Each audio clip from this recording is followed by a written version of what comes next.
Masamini tanu lukaka. Masamini tanu lukaka. O masa tanu ni mobo lo. Nakeni alale. Kamo ba ala tanu ni ma ala roge mo. Mo be kafe tanu ni alala. Mo pe jumu tolele. Do bonde dolo. Mo mi tani kamo jumu ma. Wole ti amama de sallallahu alaihi wasallam. Kama so ana la hedi dia we ma ka fanya la bela kama mo ne na. So abdo fabi ko no. Ko le jafa e jumu la e we mi ka ani ma mi ke ba. Panu to be utu mo be jumu to le kala ala jafa mo jumu la ala we ke bo. Ala bana me adia mo la akoko na jomo. Ne ngoya lo wurula tire lo ani sulo. Mo mi kira fa de tire ko jafa ma be jafa o di ma mi kira fa de sulo ko jafa ma ko be jafa o di ma. Kala ala jafa mo ma ala we ke mo ya. Ka ala mo la kana ka mo tan fugi ma ala we ke mo ya. Mo ya bare ju. Ani mo ya ya ju. Mo ke wol ju mo fo no ju. Mi ke saoulé kamo bien ala la kala mo ta wu makdama ala we ke mo ya. Mo bani wala kasara tu ke sa tu li afisa du bele. Aba ko salat ala nabi wo ju le ti Muhammad. Mo wole kala mo tay yalo. Tay we kiana fu sa du ke kata ya datu. Sa tu fana be ko la kokolo ala tira ko sa ko ala be baraka do lo kala baraka do mo ta mi no ala be ke mo nya mo bi ya la bela mo ko du mi kani ye du mi ni ala mi da ala do du jabi to ala mi ya bo ale ba e be se ko ala mi ya lo ko ka mo je du do jine ni o de ka tu afa na tena na jabi la kala mo ta we ma ala be ke mo nya tena ko be ga du ke sallallahu alaihi wasallam ye denge ya ka wonde du ni ngale du jabito ni na ka ni wallahi ne denge ya ni dalula ana jela mo na iko na bodo wa idha sa'alaka ibadi anni fa inni karibu ujibu da'wati da'i idha da'ani falyastajibu li wal yu'minu bi la'allahu yarshudun ko na jowe ele moma di mbenya nga ne alama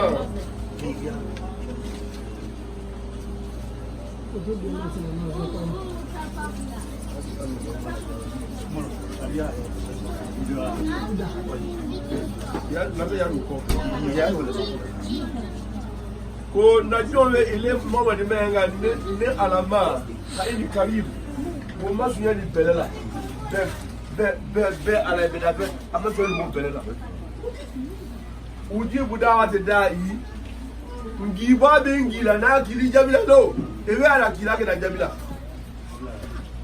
ebe ala kila ala ke ya kili jamila iza tuma na ndo da ani onu mo kan gi wa to no gela kili jamila mo be no kili le kani kala mo kili jamila ala ro ke mo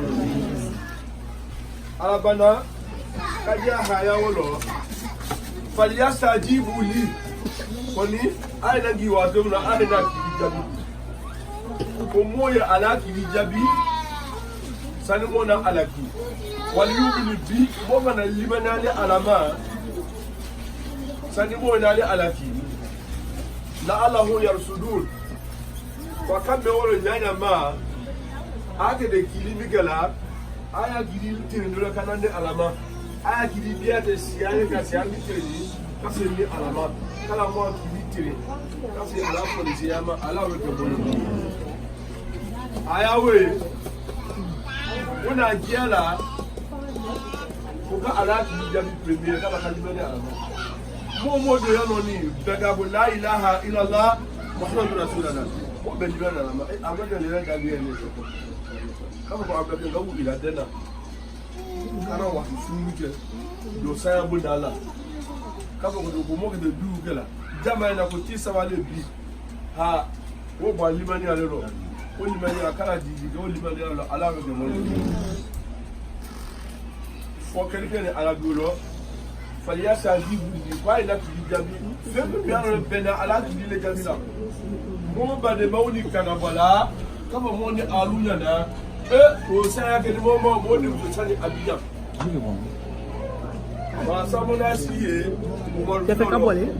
Non, Dieu le bon. Afaro mo di fo samuna siye aba be mana wole lo. Bi ele ma ko so se ya wole me be ila na la. Ke amo de be na wole lo. O ki di wole ma wole na mo na. Mo de na umani akili. Ya fait ici. Mole tila ya kulijabi wa sallallahu alaihi wasallam mole ala ya kulijabi kazo ala tila ko sallallahu alaihi wasallam fa iza jiitu fa ajibu wa abi akida ay kulijabi ila jama le wole mole tila kulijabi mo kana bi ala kulijabi kazo ala mo jama la wole mo ba woro du wudu bi kete mo kulijabi lo wala wudu kulijabi dole kala du kulijabi ko ni aluma ala ro mo ka jalu bi ka du fola Mama do ya kasa fola o kada amuru ko ci fola ile ala kala wo jabi mo de aluma ala ro ke mo ka du we jabi ka bi amu ni mo ta du lo ka akọ jabi di mo ma sani sano ya ba ni de kala bo la bo ya ala ro ke mo wo le posona ko je mo na fola pe na do no ko ka ala ke mo di bo ni ya mo ko da du lo Haya o mabeba ala te mo dugo ira. Te mo dugo ira. Balia sa jibu ni ya ala ti jabi wali mo di ngale alama. To dugo via. Mo ta ya dugo se di da ma do dugo kono. Do lo dugo dugo da tangier. E ba mo se anda. No do mageno ka ko no be dile ya teste do atela do. Me ala ta e fia. Balia sa jibu ni ya ala ti jabi wali mo bi ye libale alama. Donc il y a à la tiaou à la grédibilité. Donc au flado o du fly money alulo mo ka mo ni wo ka no o do ka mo de ngene mo fi jabi kala mo fi jabi ala ko mo ni aya basanga no so ni kala ni kan we ala mata no ko ka aya jura ya dia mola ya dina amalo tabula batika de wala ta ko tuna ila wa qalu mo munaba la ilaha illa muhammadu rasulullah aye sien alanya a sekudan ona arabu kan gbe kiana edo ina dana haya kiruba haya fiana ebe bo jado do so atu taka budi kono e gra bala ko mo ne kuisi alanya sanya hache dana ye aka tukati yi si alanya sanya hache dana ne tafsir la ko kana ye tafsir la kana la atafsir Quran bil Quran kana fala tafsir hadith ala atafsir Quran bil hadith wa minni atafsir Quran bil Quran aya juna we kama mo sia alanya sanya hache dana so takabun lo nana fala monya itakula ma istata'tu itakula ma istata'tu kwa sia alanya asebudana mo sebudan ala sia kala wudi bo Allah ro to wala tamutuna wa tumutuna akadie kama sa for what bi ije okulo alanya ile ala mo se mo je okulo ile ala mo okulo kala mo okulo alanya ala ro mo ya ile we okulo alanya ibi ti ko no gbe na islama ya yin ibi ti ko no gbe na islama liwunya ibi ti ko no gbe na ibale mo nya ala kosona ko tirana ba wal hadith ako no sallallahu alaihi wasallam abinu nasiha qila ya rasulullah liman qala lillah wa li rasuli wal a'immatul muslimina wa amatihi ko islam ya iko no gbe alanya ya gbe tira muhammad sallallahu alaihi wasallam iko no gbe islam ni mo wunye ikanana ikono dum ama ikilofu ama wal amati muslimina wa amati alislam bela kafuni ikono gabe so kuwolo to ko dine wala ko dine lewe alu islam dine lo ikono gbe o ko no gbe kala wole bi amoni alu helo ala wi ko o ko no gbe mo ke woni lo ani mo fakano kala wole bi amoni ali lo ala wi ko Boma woro utu afon ben ko kasia alanya sanya hate dana haya doka kuisia alanya soko dana ala chira fara ga ubya hadisa sallallahu alaihi wasallam hadisi na useme hadisi na ose meduna kumbe a jamal la kumina ayo mina ka asiku to wala ba a gbina kuma a wuce ba fa ku kuma ka akamga ay bu ko wala yede wa ba fa ay mige a siku ayo ko wala ko hadisa una hayawe una wo fiengala ya rabbi mo yo hayawle kiani kauke haya junale haya fiana ko alumu ya aisha alanya aisha ati ya mina adala kama dige bizalo lakini baba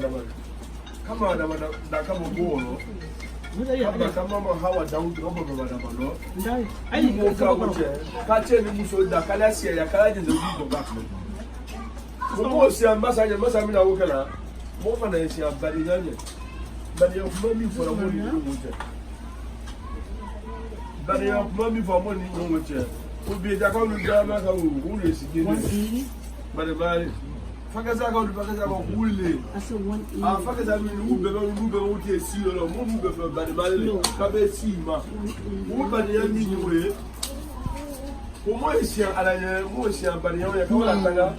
mo model la wala e ka ma itindira yake ala ya ke bari ya mo ye fa wulu fa wulu ya yes ni be ba boni awulu lo na wo ne ba boni awulu abona aba so mo tira ne ba boni lo ite ja fa ma ite ndeme mina wo fo ni shi ya ti ko ka ti mo ko na wo ti kala mo ta wo le ma ala wo mo ya lo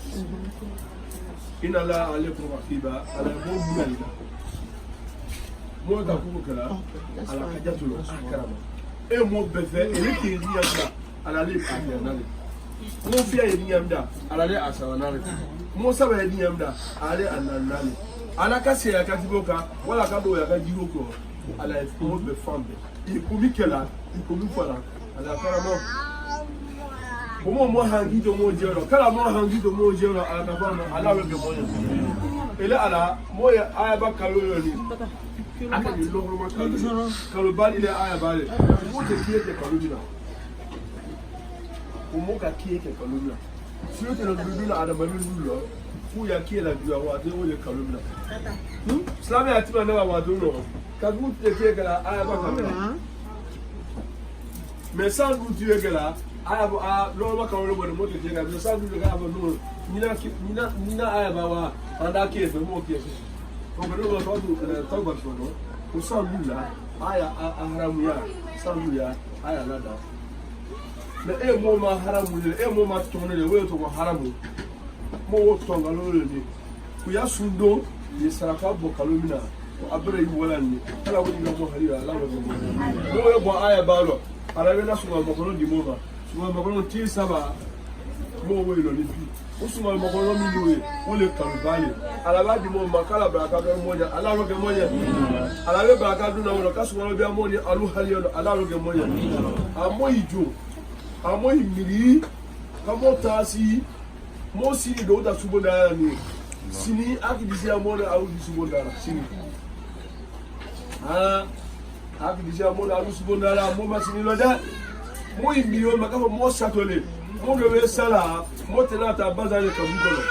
mo we sala mo tena ta mo perfect ka bugono mo we sala mo tena ta mo vesule ka bugono ewe sate ma itobe jema ate ba uto ba ata fa kesa bi bona ikote na fara ko ata fili ave na fili na dunia adama di amoto mo tasiba modo malo mo sa de watino mo sa watino ni alabe nyala me akto moro kabise kana sibe di numa mo di mzoreta mo mabiki azisoro alabe di mo saya kake moja kamile ala roke moja kala ala hilala kala ala jafama ala roke moja boma wolo ko taasi kalo mi boni ni ala kila ko kalo mi sallallahu alaihi wasallam ko kalo mi kalo lele ko mo se ma bari ni na kalo mi ko kalo mi kalo lele ko mo adamade be abare jiate ala la kalo mi loro a be ma fe e jafa dolma mo saba abo no kati ka jaba mo abu loja wo mo saba mo ka ko mo saba dile ko ko mo bia wo mo saba ya gudura ka mo ni aluta wo ma ala ro ge mo nya buru to bia to ja fa leslo kala mo bia wo leslo ala ro ge mo nya so mo ko mi ateta lu Silati Abdulale kala na adami abakasi teta lu ba ko mo saba bi atote atijaba o matita no na lo mo saba mo bi franga ko yakela ele amoko ya no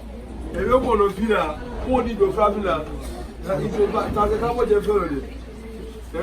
jiado ta se na ka mo je fero dugela he ka mo je dugela o e bara ga kai de ya de ta se na ba si ti fero mona ta fumbadu ebe ta la ida Choko ba mi la lo e ba mi ya mi na ri ta ya dia la buru woli le bia wasi mi lo la woli le bia boni grana ka wala ta kata o di me bra ni ada ba ni si ako no fi da abaro bolo o mi gele si me o to kama ile habina gugu we wotia ini alaida fa ala ko ba sunya ni la o na no akrabu li min habul walid ala ko ba sunya bola kati mo ka basabika ikazami ikani ikungo chana ikiga mini fasa we kwa masu no mola kati mo ko ka ba ile ala otu la yede ha itima ko jala ala wala itima ko ta de jala de mohammed mo dina o da fa ni woro la abe woro kela da vu afu jola ili ala kala kan mo ba ala ro mo ba mo wo ba ro kela mo ba die no ba ro ba mo wo su ko kela bu ko do kela wu ku ko kela wu du tai samulele ki jalo samulo ka bunyala kanya bi tie ko no ka bunyala kanya lo fa sino ka fo inyala kinyalo tinyalo ka tinyala ka fo inyala mbulu na wole saka bo mi mo ba moto ubo moto bonjero saka bo aba bunya bunya saka bo ba mo buro ba ro kela dunale we mo saba wolo mo ara ko te jafa ko fe kala wo bare mo mo judu ala ro ke moye kala wo bare mo mo judu ala ro ke moye wole bare le ana fo ko inna la yakfur an yusaka bihi wa yakfur ma duna zalika liman yasha wala tinadi ya fala mo ba mu kire fiya ka mo da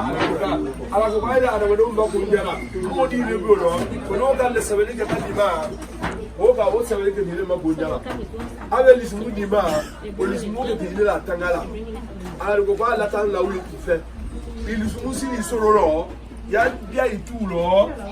ko mara ma ko wi do lo o kai ya di de ya bona o tira na dunika mara o de bonala yadda ya sabu dala budugi tiwo atu maro sabu tiwo atu maro salon diwo atu maro iwonde ya salon na ko madama woye dia ko haliya kila ne ko haliya nato ala bita tay dunyalo ale tay kiye maro malu dai ina no ni ala bita na go ni bana o de ade so wala ina de tani pina se de mi kala mo be mo ma ala o ko ba ro kali simula da ko tiami ne ko ngara kumula na fakadu cham ko ko le sa ko ne dia nya katini njem so ko ga ko ko le sa ko ko ka de jafa uma wala gugu durale gugu frana donc ala dazi ka uta yolo aya turmalo dazi ka u bawa ay turmalo ay mola da ay so dazi ka u ay mola da so beichela I tell you si akade alule mo hangiro jeba ko mi muso da kuma uta mo ne duranya no muso le cheda fala adamadiano muso le cheda fala slama yano muso li da fala ki aslama ya kamali muso li da fala ki adamadiya kamali men ni wutte da utuka agbeya ni newe ilo muso tala fu ya wonyele mina fo muso fana bulu ikuma e wa van de muso ya bulu na yalo to de tegona yalo odo ka ebe sala ebe tela soso da ko sallallahu alaihi wasallam annika as-sunnati faman ragiba an sunnati falaysa min ko furu ne ti amama di ya sunna shi da ti alewe ko no mi gi ba furu ma kutene dile kala furu so na monya ala wure ke monya me dile ne so tene do na la ka do wi furu wo che wo be ke to ko yi si che kuma ati si wo be ke to wo mu so furu ata furu me abasi yu furu abasi yu ko iti ala matara ala matara mo de ka ala iso de ngomi lo ala matara donc mo bani kam kuma biya biya imona kama ndio kuna kesa za ana akira na wa lefo tena na jabala osuwa mabolo tutani ni ba ama jafu yoma omu ala tena jafa wu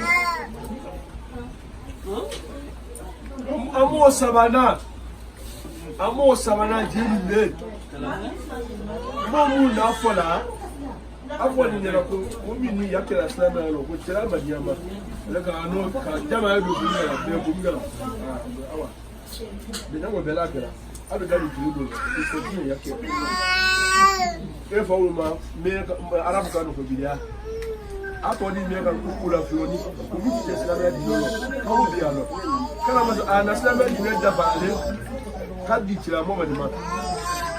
kaka haya jikata msiaka alioma akiba vinabu dinaku watu labu ni amati waraditu labu lisama dina watu alifu ni amati waraditu labu lisama dina obilu bino kombe aya di medaba mena ni matuba ayman dama bine ye kila tena na udu karafa jama mama diye karafa moja bana be diye kaslama ya kanye dinele ubiti da slama lo wolona wujana na obi alo bi o de slama so tira ko si abo bla ko tira na fo la tano na mo bi tira na ka tano mo bi ala na fo ko mo bi tamo bi do e wa ba a lu da suko lu mo ta ta ko wa bo tira ka mo lu da fu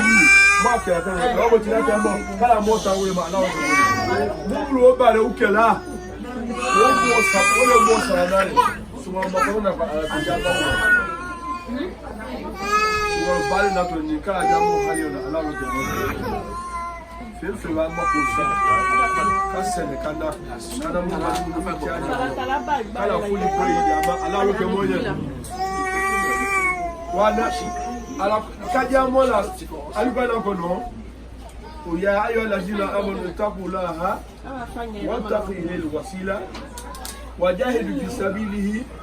la'alakum turhamun ala kala ala hina mola ala roke mola sangol bawo ala hina ngola ila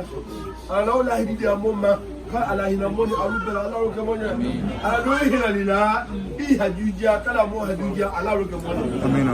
ala ko alubo munaba la ila ngola kana bona kamera ro ay sanga sangani kaje kata alama ay sanga sangani ay kata alama sanga sanga kaje kata alama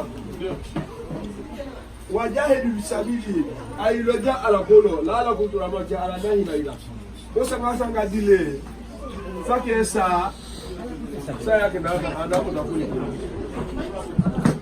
sake sake de fusi tu keto anaida sake sake de na bagala anaida fake sa chele ne abo ta fwa a do wole ma ya no ni wole be keni ile ala abe wati duge ya no kake anya dumu kafela ala ro de ma ana sirra ti eni bere bere ga kanano kauka anya bere ile ala ro de mo ni suwa bali na do ni kasuwa bali mo ga ala ro de mo ni mo suwa mo ko ke do afiya do asama do kala wole de mo bayi ala ro de mo ni suwa bali ndala aba ni bayi ala do kamo ni wala lo ala ro de mo ni abato ke de teniale lo wodi sindia kala wodi mo na aluma ala ro de mo ni wo sindia kala wodi mo na aluma ala ro de mo ni songalo ko bale sungalo le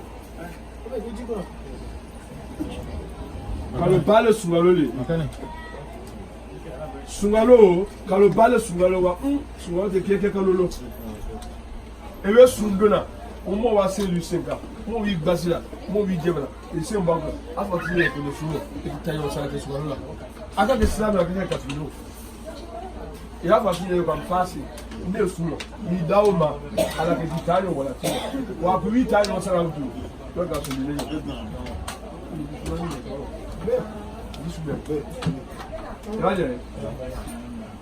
So kuma su ya fautu sungalo kuwedu na suno ikakeke iloja yikasia lituida kuma kuno iwo tuida bangu no iwo tuida dongi kano me iwo tu sungalo la dongi kano do mo bi kabia itulo idongi la ete kana kandi bitula Promi e dongi kano mena ewe sa alikiamalona ni ele jirito agwene watoto pepe ekela jiri cowboy kimuno dongi kano me emoka wuna feli kana fia sene gisolo sana ya madiama fu so angini jiri dongi kama asho arawo ko dongi la bawu yatabiwu atwawu ko dongila bawo mo dana banu mo free mo ko le da dongila bawo to alu dia ni moya kala agbe ya moya ala we moya kala mo ta dongi ni ala bawo masubaba ala we moya ele dongila mega so ko bela dongila me isulo dongila me na ya suna mi ala le ala we da lu ya mola telefoni te beboni kwa na huti ye telefoni kono akara mo mi kan dia ni abe ala itani bi ala igolo na ele ka ko jina ni shuti na ile ko ima ele don gilo mena akere boy ko me ele ka ko ala ka no bena jina ni mo bi ko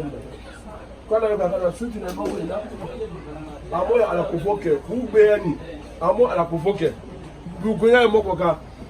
woni ka so nya ni ti o do fo ni mo nya قال فاستغفروا ربكم يرسل عليكم السماء مدرارا ويمددكم بأموال وبنين ويجعل لكم جنات ويجعل لكم نهارا أعلى سنانه أسنا هودنا فلا آمون يكون أكون kwaye kafeta nyini da kafara IT la wole kala esanji si amola na aima dipo de baila ni te baila utu ale banaola aso na fu si amana ale banaola de zamandi ama ale banaola na ko udi ama ale banaola konya udi ama ele bugu ya no astaghfirullah wa tubu le wa haya ku no yeda etiso fala alanya ala du makamana ni le madu astaghfirullah wa tubu le iya fono no ko astaghfirullah wa tubu le iya fani ko astaghfirullah wa tubu le iya mo mi la boy astaghfirullah wa tubu le ikasi afolo kwa Slama bebe tele ko no astaghfirullah siya cheme e ka ko le ge ina dikira so na mina i girigiri wolo wodo wekala ala ko be hayedi ma ala yi hamle ngo sono ya ana mi sebe ma biyo ko da ko wodi ama mi sebe ma biyo wodi de ko amo nata ma do adam ne nata ka bu fuile ka ala fala no de belo ya ruti se ka wonde woni ya wuti ne wu ya woni ko ngere mo da aluta kala ha yi ba mo ba ala we ke moye mo we bo ala ele na mo ana na jama na mi ko do ya ro ni mo ti de mo la lo abo abrogo ba ko du bo ga do nganda go bibi de ngani ta no ba ana funga ku na ko manala ni na ala kalo yano ala ki hanna ngolo ya me ngo jia ala iwa jia ala kalo bina ala bi hajija kala wole da mo haliyo ala we ke mo ba de so mi sade kala mo ko ka kala mo fan mo pa ko ka ba u be ko ka de ba sandi sanu wo na me suta u be aka mo ani mo na mi ya Facebook na duko bi si bu ya de denje mi sani France sa ya ni lo mpe itake to lo na e mo je do so fu mu lo be sa ya ni i lo be la sa ya mi de fele wo le libani ya le o libani ya kala wo di mo ma ala ro ke mo ya ale sa fele be mo ya ala de la ale mo te be ala kala ja mo abe juzu lo ala ro ke mo ya sumalo ba here kalole sani nana ku lo be sumalo nye ndakabara ka fu do ni ku jafa wanda ku bi ka do ko ni jafa ta fa ko ya ngoro wala ni to no la jafa ma naje ni to ya ko dulo me ni jafa ne ma nebuso mau ma ye jafa ma nsinyo wu ye jafa ma ne jafa de la bela lo ata ndo ne lo nduma kan ngi lo ami ska bela ni ga bela mina so ba bodo ne ay jafa de ne bedela ay jafa ma ala koso slama ya koso ani bosa ya koso femi sini nyondara wole boni nyono femi sini nyondara wole boni nyono ali ko akomote bena sini nyondara wole ka ibona ay ate bena kaso ay boni nyono le ni kenna ni tu ndeni afo ndani no sala tanya sala ite ke bana suna divike ala komiti ni mo pena fotilale wa nek na bia mo mo la jafa mi ni fini ko ibadi wa fa odu jamalo ko ay jafa ina fa ko ay jafa mi ne fe wo ko butu mo mi ne yina ba mo ta jana ma amoro jana ma si ala kan mo wi lo jana ma boni dala ni ala ma mo la boya ni mo ka la fa ni jana ma pitino ko no kudu kala mo ta wule ma ala lo ke mo ni mo ba jafa yo mo ta de jana ma suma ba kolon do be timi ay kere lo suma be timi ay kere lo ala ma jafa e mo suma lo ina sun da ni we ko ala jafa ma ko ni la jafa lo we siaka we sunne mi keto we sunne mi keto ala ta ko sallallahu alaihi wasallam we sunne watelo to ala jafa na amuni slama adon amo wa diga le ma wo da lo ni na eleko eli banen ko kutu ndibiyo afana anya na di ha ala ga bi awu mo plan ate bien yo ma ni auto ja fa ko kaso ko ya wo je na ma ala da ndina ja fa la ina ala we aso silam tu so ma ko ni bi na te tan lu to te tan bi ke so ma ko te tan bi o kasi te tan zo la ni le ma ja fa auto e ma jafa de ma jafa di miketo mu tate kielo mu na jafa la ala jafa mu ka ala jafa mu ala lo ke moye ka ala jafa mu ala lo ke moye sunga baf kono alo tani ti bisaba o ti mo ni kono ati tangina rahma awal rahma wa wasatu maghfira wa akhiru itikum nan nar ati tanyuna ko ala ne male wele sama bedu na wonne